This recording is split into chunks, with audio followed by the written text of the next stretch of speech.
Jalaluddin Rumi, Le livre du dedans, chapitre 63. Dans le cœur des amoureux, il existe une douleur qu'aucun remède ne peut guérir, ni le sommeil, ni la promenade, ni la nourriture, rien, sinon la vision de l'ami. Car la rencontre de l'ami est la guérison du malade. Si un hypocrite s'assied parmi les croyants, de l'impression qu'il en reçoit, au même instant il devient croyant. Comme le dit Dieu le Très-Haut, lorsqu'il rencontre ceux qui croient, ils disent « nous croyons ». Comment est-ce lorsque le croyant s'assied avec le croyant, si cet effet est produit chez l'hypocrite? Considère quel bien cette rencontre produira chez le croyant. Vois cette laine. À cause de sa relation avec une intelligence, elle devient un tapis enluminé. Et cette argile, par sa relation avec un homme intelligent, elle devient un beau palais. Si la relation d'un homme intelligent produit tant d'effets sur des choses inanimées, pense quelle impression l'amitié d'un croyant produit sur un autre croyant.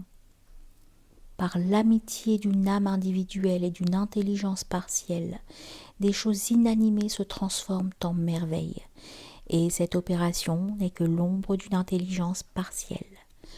Or de cette ombre déduit quelle intelligence et quelle science il faut pour créer ces cieux, cette lune, ce soleil, ces 7 terres et tout ce qui sépare la terre et le firmament. Toutes ces existences sont l'ombre de l'intelligence universelle. L'ombre de l'intelligence partielle est adaptée à celle de son propre individu, et l'ombre de l'intelligence universelle, qui est la totalité de ce qui existe, lui est adaptée. Les saints de Dieu contemplent d'autres cieux que ceux qui couvrent ce monde. Ils ne voient même pas ces cieux qui leur semblent insignifiants. Ils les parcourent et s'en vont. Il existe des cieux dans le royaume de l'âme qui gouverne les cieux du monde. Dans le chemin de l'amour, il y a des hauts et des bas. Il y a de hautes montagnes et des mers profondes. Quoi d'étonnant qu'un certain homme dans l'humanité tout entière peut poser le pied sur la tête du 7e ciel. N'étions-nous pas tous congénères du limon de la terre? Cependant, Dieu le Très-Haut a implanté en nous une faculté par laquelle nous avons été distingués de notre espèce. Ainsi, nous exerçons une domination sur la terre. Nous la gouvernons comme nous le désirons, tantôt la soulevant, tantôt l'abaissant. Tantôt nous la façonnons en un palais, tantôt nous en faisons une coupe ou un gobelet. Tantôt nous l'étirons, tantôt nous la diminuons. Si à l'origine nous étions cette terre et son congénère, Dieu le Très-Haut nous a distingués par cette faculté.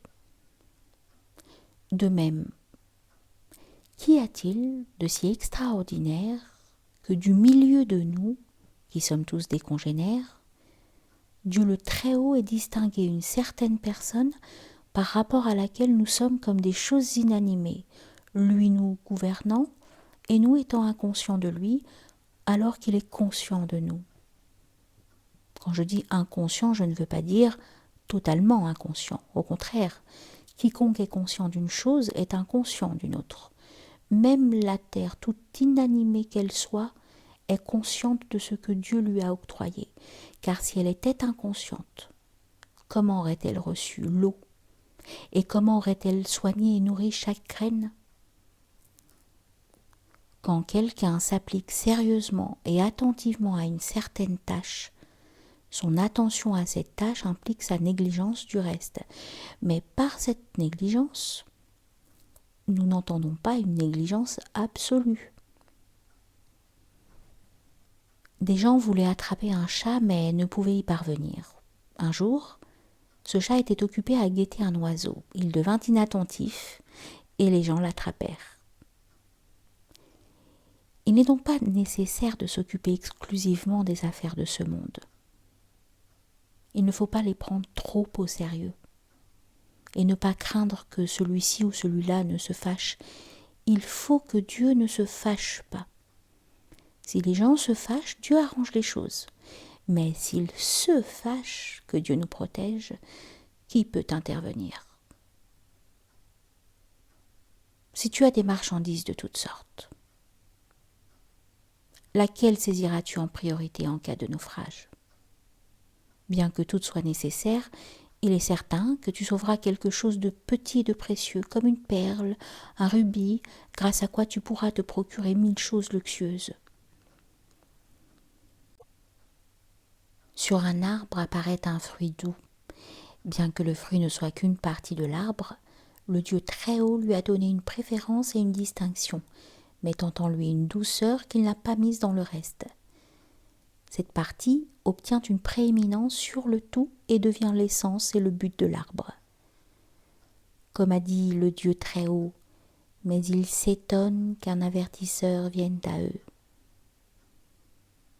Un sot dit: j'ai un état spirituel que Mohammed et les anges proches de Dieu ne partagent pas. Le Shir Shamsuddin, que son sir soit sanctifié, dit: il est étonnant qu'une créature ait un état que Mohammed n'ait pas partagé, et que Mohammed n'ait pas eu un état que quelqu'un comme toi, être nauséabond, tu partages. Un bouffon désirait mettre le roi de bonne humeur. Chacun promit de lui donner quelques cadeaux, car le grand roi était très irrité. Le roi se promenait au bord d'un ruisseau en colère. Le bouffon se promenait à son côté, mais en aucune façon le roi ne regardait le bouffon. Il regardait l'eau. Et le bouffon devint désespéré. Il dit: ô roi, que vois-tu dans cette eau que tu regardes tellement? Le roi répondit: je vois un cocu.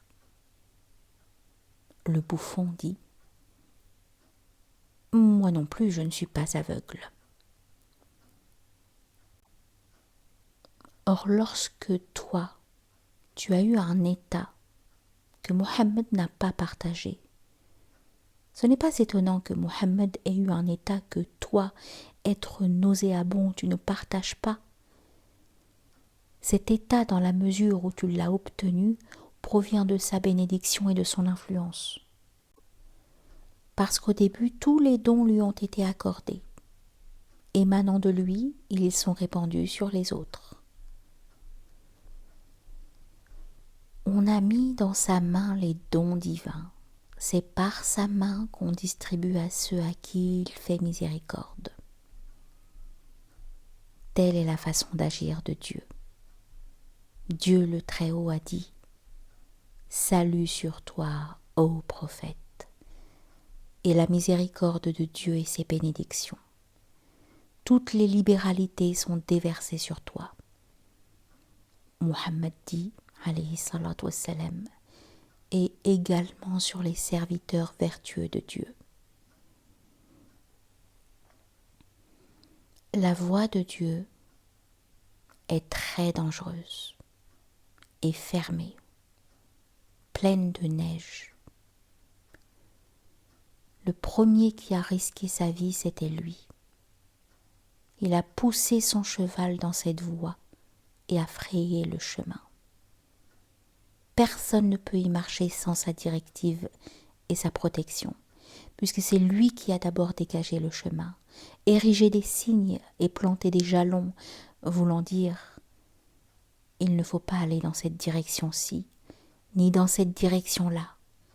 Et si vous allez dans ces directions, vous périrez, comme le peuple de Had et de Thamoud.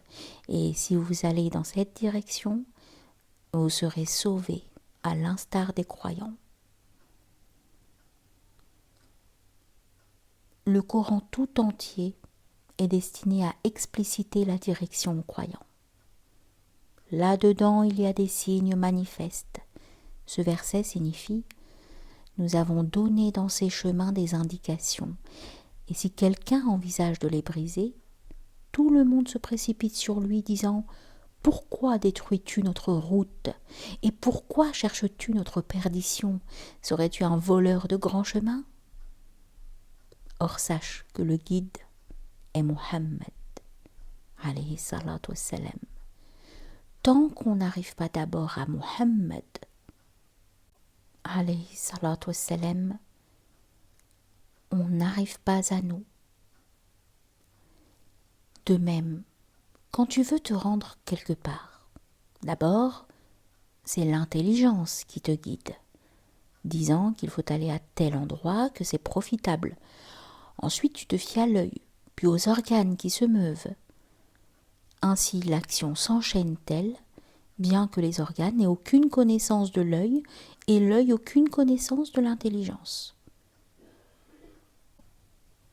Bien que l'homme soit inattentif, les autres ne le sont pas à son sujet. Donc, on ne doit pas prendre les affaires d'ici-bas au sérieux, mais à la légère, de peur que, t'adonnant entièrement aux affaires de ce monde, tu négliges les réalités des choses.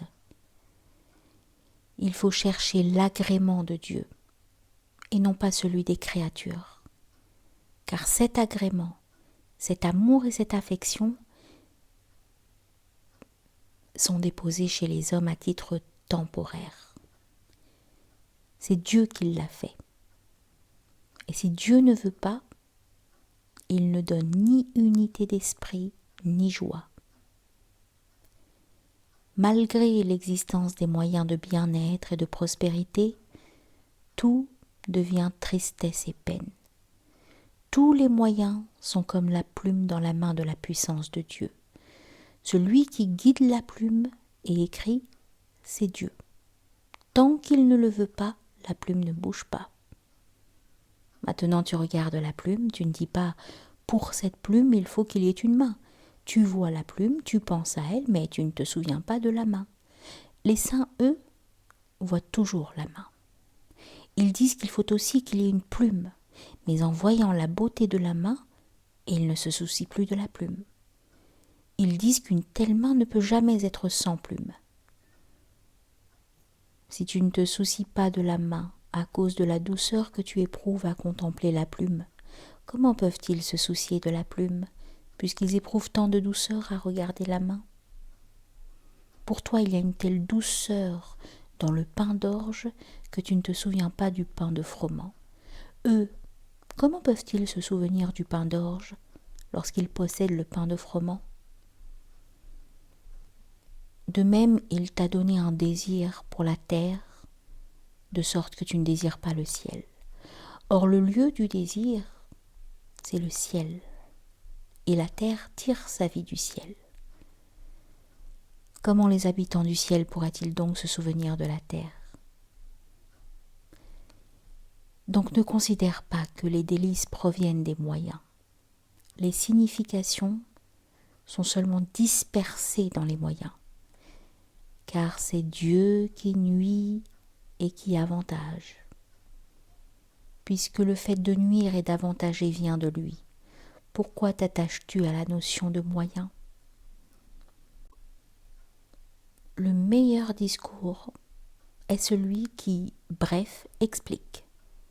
Le meilleur des discours est celui qui est utile, non celui qui est long. Dis, lui, Dieu est unique. Courte en apparence, cette sourate l'emporte en utilité sur la sourate de la vache, qui est longue. Noé prêcha pendant 1000 ans et seulement 40 personnes y ajoutèrent foi. Quant à Mohammed, alayhi salatu wassalam, on sait combien de temps dura sa mission, 23 ans. Et tant de régions y ont ajouté foi, et tant de saints, de pôles, de dévots, d'adorateurs de Dieu sont nés de son enseignement. Donc il ne faut pas attacher d'importance au nombre. L'essentiel est l'utilité.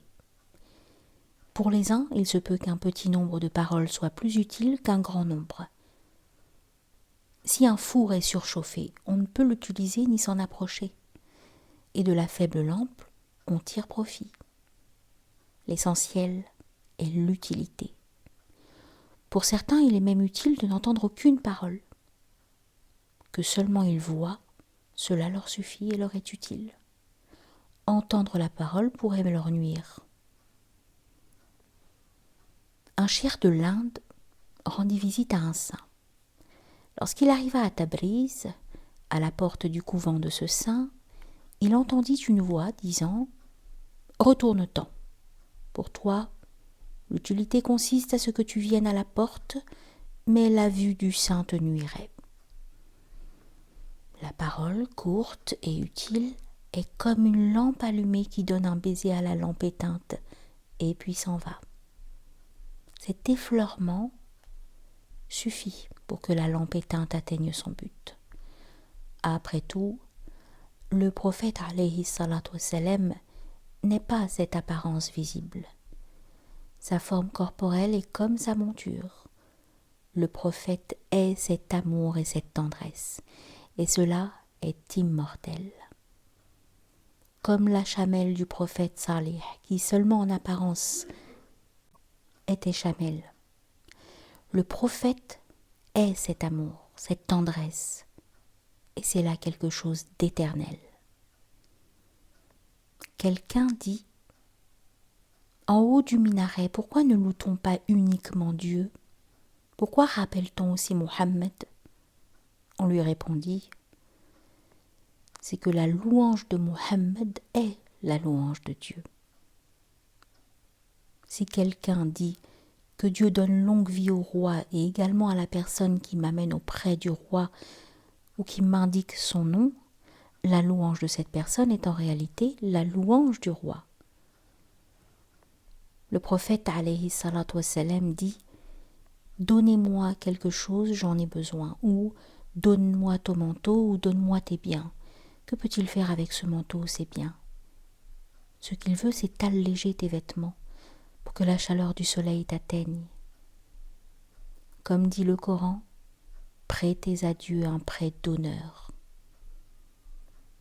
Il n'exige pas uniquement les biens et les vêtements. Il t'a donné beaucoup de choses autres que les biens. La science, la pensée, la connaissance, la réflexion, c'est-à-dire la pensée, la méditation, l'intelligence.